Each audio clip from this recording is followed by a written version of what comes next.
never be a point in your time in your life where it's the right time to do a great thing. If you're waiting for that perfect moment, that perfect timing, it's not going to happen.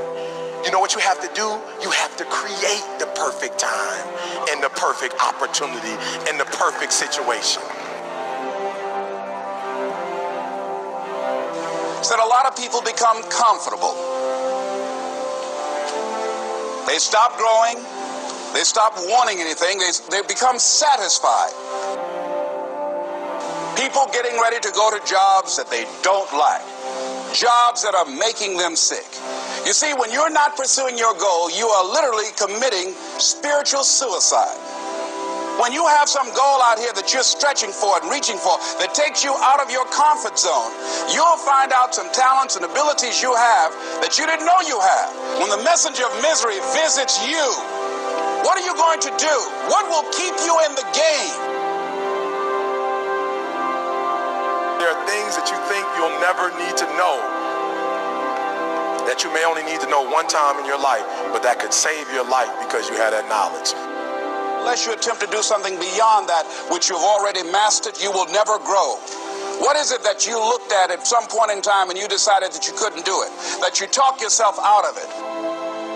You're waiting on your next door neighbor to make it happen for you. It may not happen. If you're waiting on your mother or your father, they may be so ancient in their thinking that they don't understand this opportunity that you have. And if you're waiting on them, it may never get done. You don't beg average people to be phenomenal. You don't beg good people to be phenomenal. You just are phenomenal, and you will attract phenomenal. What reason can you remember that you can call on, that you can reach on, that can make you get back up? Find that reason. If you're not where you are, if you're not where you want to be, if you don't have what you want to have, if you're not where you think you should be at this particular place, it has nothing to do with the system, but it has everything to do with the fact that you're not making the sacrifice. I want you to make that dream become a reality, because if you don't, you will be working for somebody else to make their dreams become a reality. You can think of that can keep you strong. You will never, ever be successful until you turn your pain into greatness, until you allow your pain to push you from where you are to push you to where you need to be. Stop running from your pain and embrace your pain. Your pain is going to be a part of your prize, a part of your product. I challenge you to push yourself. See, it's easy to be on the bottom. It doesn't take any effort to be a loser. It doesn't take any motivation, any drive in order to stay down there on a low level.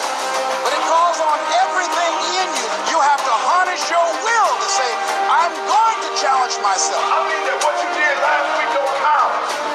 Today is the only important day. There are 86,400 seconds in a day, and how you use those are critical. You got 86,400 today, and what you do today is going to cement who you are. Nobody's going to talk about what you did last week. That the biggest enemy you have to deal with is yourself. There's an old African proverb that says, if there's no enemy within, the enemy outside can do us no harm. You have this opportunity of a lifetime. It means absolutely nothing if you don't take advantage of it in the lifetime of this opportunity. I got a saying that when life knocks you down, try and land on your back, because if you can look up, you can get up. If you want a thing bad enough to go out and fight for it, to work day and night for it, to give up your time, your peace, and your sleep for it, if all that you dream and scheme is about it, and life seems useless and worthless without it. See, it's time now. If you want to make this your decade, you've got to start saying yes to your life. You've got to start saying yes to your dreams, yes to your unfolding future, yes to your potential, as opposed to saying no. When you die, die on E. Leave no dream left behind, guys. Leave no opportunity left behind. When you leave this earth, accomplish every single thing you can accomplish. Listen to me, you're going to be here one day, but you'll never get here if you give up, if you give in, if you quit. And finally, guys, you got to want to succeed as bad as you want to breathe.